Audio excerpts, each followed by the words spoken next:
Hello friend, गाना सुनाने जा रही हूँ मैं एक सोफा पर का उठान।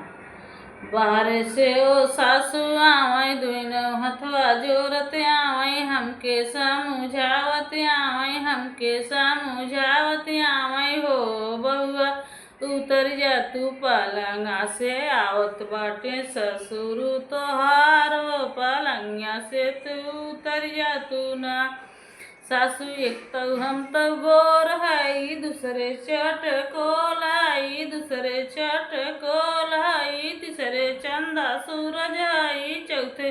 पलंग पे बैठी हई चौथे पलंग पे बैठी हई हो सासू बेटा हो आवा पलंगिया से उतरब हो सासू बेटा हो आवा पलंगिया से न उतरब हो।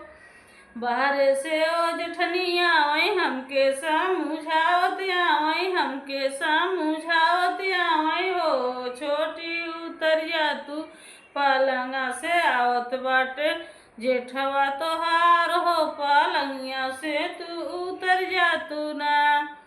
जेठनी एक तो हम तो गोर हई दूसरे चटकोल हई तीसरे चंदा सूरज हई तीसरे चंदा सूरज हई हो जेठनी बेटवा हो आवा पलंगिया से न उतरब हो।